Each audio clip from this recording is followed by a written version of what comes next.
Welcome to the Autism Mom Coach podcast. I am your host, Lisa Candera. I am a lawyer, a life coach, and most importantly, I am the full-time single mother of a teenager with autism. In this podcast, I am going to share with you the tools and strategies you need so you can fight like hell for your child without burning out. Let's get to it. Hello, everyone, and welcome to the podcast. I am so glad you are here, and I hope you are doing well. So it is after Memorial Day, it is June, it is summertime. Either your children are out of school or they're going to be any day now. And so with summer comes a really big shift for autism families. And I remember when my son was younger, I hated wishing the summer away because I love summer, but summer was so challenging. In fact, I remember I would start planning for summer in January. Right after the new year, I started deciding whether or not my child was going to go to ESY that year and whether or not or which camps we would send him to. And because of his autism, there were few and far between camps that could really accommodate his needs.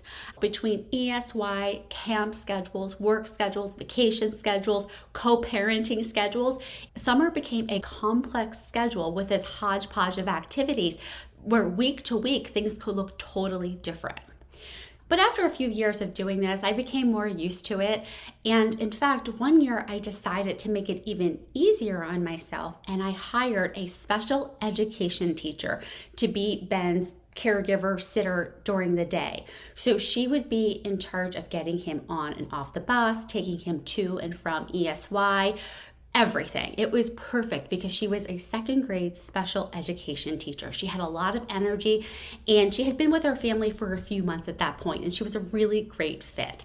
So I was really excited for the summer because it took so much pressure off of me to be on call all the time, especially when I worked in Philadelphia, which is a good enough distance away from where my son would be attending ESY and going to camp.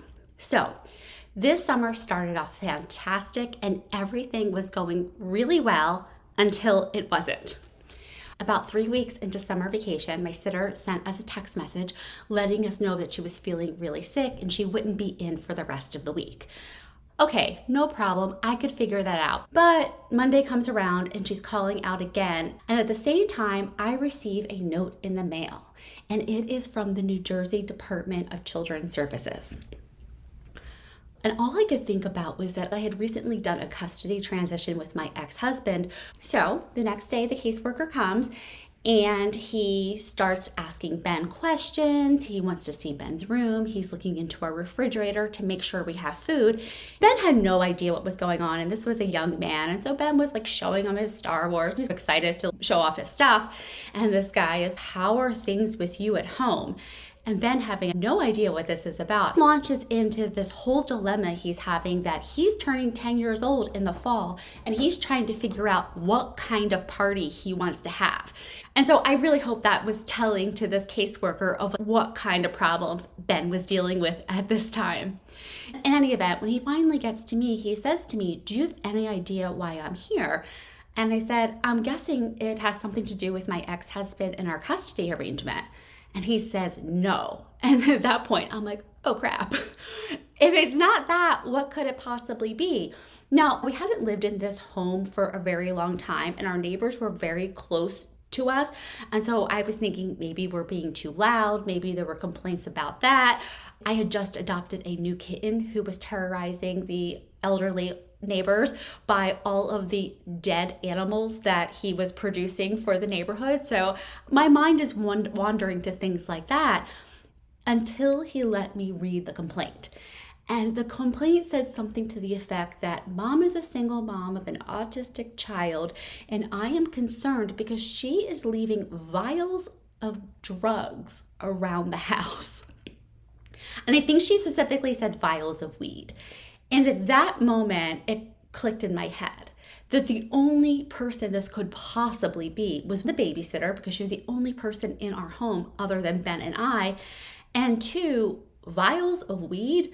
Now, as boring as it is, I've actually never smoked weed, but what I understand about it, it doesn't come in vials. But the picture started to make sense in my brain.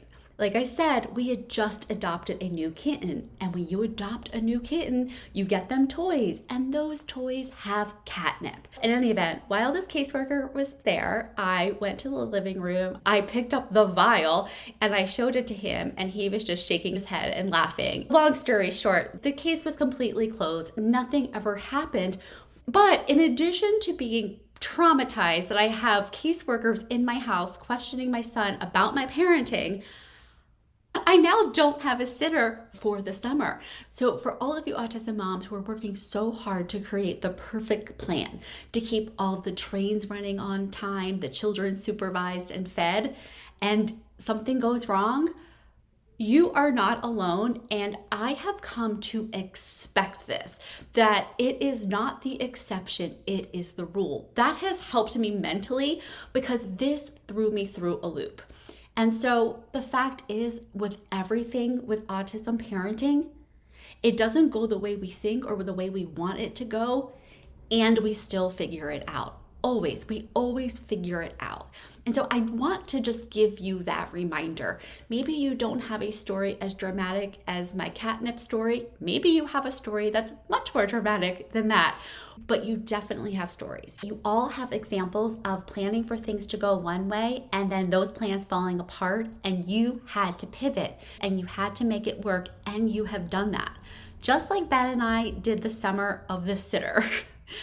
Instead of having the smooth summer that I was hoping for, it was a bit rocky and we had to improvise a lot.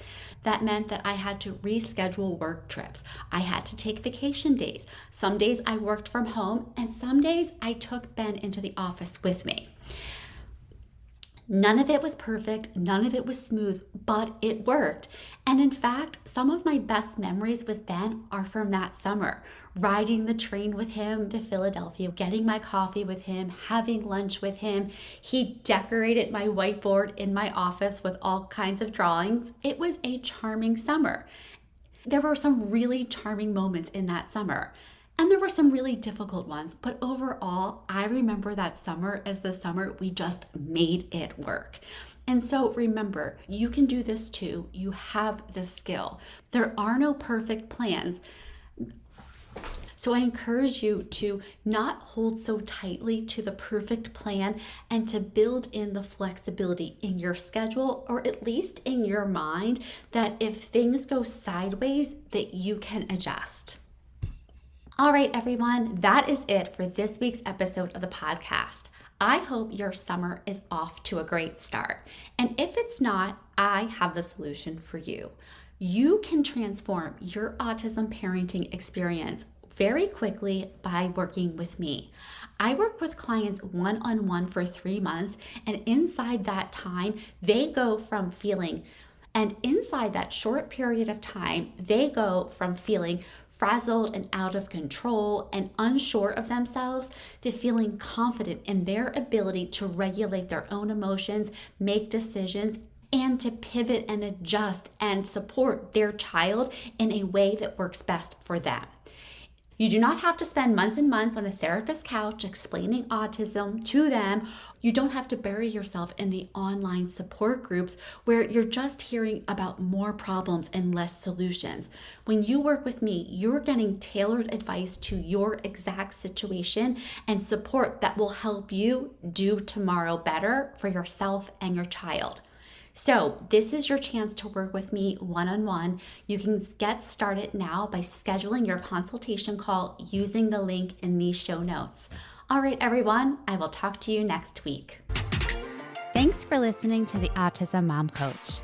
If you are ready to apply the principles you are learning in these episodes to your life, it is time to schedule a consultation call with me.